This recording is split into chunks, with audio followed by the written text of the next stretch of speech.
Welcome to our channel. Today we're diving deep into a topic that's close to the heart of what it means to truly lead. The power of language. We'll be exploring Leadership is Language by L. David Marquet, a book that's had a profound impact on how I view the dynamics between leaders and their teams. This isn't just about sounding eloquent or giving a good pep talk. This book reveals how the way we communicate in leadership roles, the words we choose, and the tone we set can fundamentally transform team performance and decision-making. It's about understanding the deeper impact of our words and how they shape the very environment in which our teams operate. Over the next few minutes, we'll journey through the core principles of Marquet's work, uncovering how shifting from a language of control to a language of empowerment can unlock the true potential within any team. For generations, many of us have been conditioned by a leadership model inherited from the industrial age. It's a model rooted in control, hierarchy, and a top-down flow of information. Think about the organizational charts, the rigid chains of command. They all speak to this ingrained structure. But what if this traditional command and control approach, while seemingly efficient, is actually stifling the creativity, innovation, and genuine engagement of our teams? What if, instead of maximizing human potential, it inadvertently limits it? This is where Marquet challenges us to rethink our assumptions. He argues that this outdated model, while effective for machines on an assembly line, fails to acknowledge the inherent human need for autonomy, purpose, and the freedom to contribute their unique talents. In essence, we've been trying to fit round pegs into square holes, forcing people to conform to a system that doesn't value their individuality. The result? A workforce that's often disengaged, lacking in initiative, and hesitant to voice their ideas. Think about it. When was the last time you felt truly empowered to make a decision, to take ownership of a project, to contribute your best thinking without fear of reprisal? If you're honest with yourself, it might not be as often as you'd like. This is why breaking free from this industrial age mindset is not just about changing our language. It's about fundamentally shifting our perspective on leadership. It's about recognizing that true leadership lies not in controlling people, but in creating an environment where they can thrive. Imagine a workplace where every team member feels valued, heard, and trusted to make decisions within their realm of expertise. Imagine the collective intelligence, the surge in innovation, the shared sense of ownership that would emerge if we empowered people to think for themselves. This is the heart of Marquet's message, to move away from a culture of compliance, where people are simply told what to do, and towards a culture of commitment, where they're inspired to bring their best selves to work every single day. And it all starts with the language we use.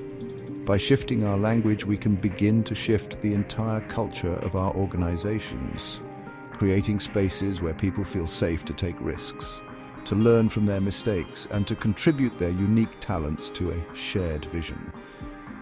This isn't about relinquishing control. It's about redefining it. It's about understanding that true leadership lies in empowering others, in fostering a sense of shared purpose, and in creating an environment where everyone feels valued and respected. It's about recognizing that the most powerful leadership tool we have isn't a title or a position of authority. It's the words we choose and the way we use them to inspire, empower, and unlock the potential within every member of our team. Because when we change our language, we don't just change the way people work, we change the way they see themselves, their potential, and their role within the larger purpose of the organization. It's time to leave behind the outdated models of the past and embrace a new era of leadership, one where language is used not as a tool for control, but as a force for positive change. Now let's get practical. Marquet provides us with a framework, a set of 6 key communication shifts that can help us move from this outdated model to one of shared leadership. He calls these the 6 plays of effective leadership language, and they're designed to transform the way we interact with our teams. The first play is control the clock, not the people. It's about shifting our focus from micromanaging every task to empowering our teams to own their work. Instead of dictating every step, we provide clear goals, the resources they need, and then we trust them to get the job done. When you micromanage, you're essentially saying, "I don't trust you to do this right."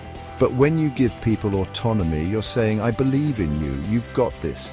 Which message do you think is more likely to inspire great work? The second play is collaborate, not coerce. This is about moving away from a culture of fear and intimidation and towards one of open communication and shared decision-making. It's about creating an environment where people feel safe to speak their minds, share their ideas, and challenge the status quo. When people feel heard and respected, they're more likely to be engaged and contribute their best thinking. Collaboration, not coercion, is the key to unlocking this potential. The third play is commit, not comply. This is about moving beyond simple obedience to a place where people are truly invested in the mission and goals of the team. It's about fostering a sense of ownership, where people are driven by an internal desire to contribute. Think about the difference between someone who is simply following orders and someone who is truly committed to the cause. Who's more likely to go the extra mile, to innovate, to find creative solutions to challenges? The fourth play is complete, not continue. This is about setting clear expectations and holding people accountable for delivering on their commitments. It's about creating a culture of excellence where everyone understands their role in achieving shared goals. When people know what's expected of them and they're held accountable for their contributions, they're more likely to rise to the occasion. They're more likely to take pride in their work and to strive for excellence in everything they do. The fifth play is improve, not prove. This is about shifting our focus from being right all the time to constantly learning and growing. It's about creating a culture of psychological safety where people feel comfortable admitting mistakes and learning from each other. When people are afraid to fail, they're less likely to take risks, to innovate, or to push the boundaries of what's possible. But when we create an environment where it's safe to make mistakes, we unlock a powerful engine for growth and innovation. And finally, the sixth play is connect, not conform. This is about recognizing and valuing the unique talents and perspectives of each individual on the team. It's about creating a culture of inclusion where everyone feels like they belong and their contributions are valued. When people feel like they can bring their whole selves to work without having to conform to some artificial mold, they're more likely to be engaged, to be creative, and to contribute their best work. These 6 plays are not just words on a page, they're a roadmap for transforming the way we lead. By consciously integrating these shifts in language into our daily interactions, we can create a ripple effect that will be felt throughout our organizations. Now, let's zoom in on a critical aspect of leadership where language plays a pivotal role: decision-making. The way we frame questions, the words we choose, even subtle nuances in our tone can significantly influence how our teams approach challenges and arrive at solutions. Marquet encourages us to move away from binary questions, the kind that elicit a simple yes or no, and instead embrace open-ended inquiries that invite exploration and diverse perspectives. Instead of asking, can we meet this deadline? Try asking, what will it take for us to successfully meet this deadline? See the difference. The first question implies a limited range of possibilities, while the second opens up a space for dialogue, problem-solving, and shared ownership of the challenge. Another powerful shift is replacing directive language with language that empowers. Instead of saying, do this, try, what are your thoughts on how to best approach this? By inviting input, we not only tap into the collective intelligence of our teams, but we also foster a sense of ownership and accountability. The language of inclusion is also crucial. When we use phrases like we and us, we create a sense of shared purpose and collective responsibility. It shifts the dynamic from me versus them to we're in this together. And perhaps most importantly, we need to reframe how we approach mistakes. Instead of viewing them as failures, we need to see them as opportunities for learning and growth.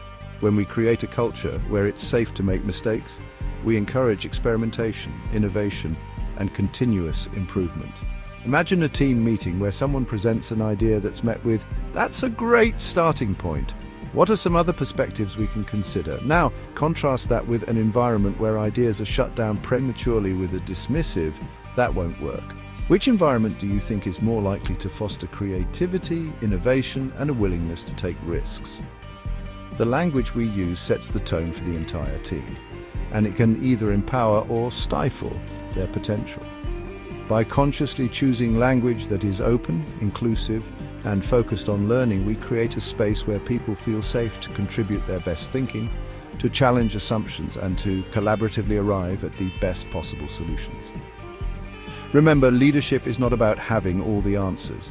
It's about fostering an environment where the best answers can emerge organically from the collective intelligence of the team. And the language we use is the key to unlocking that potential.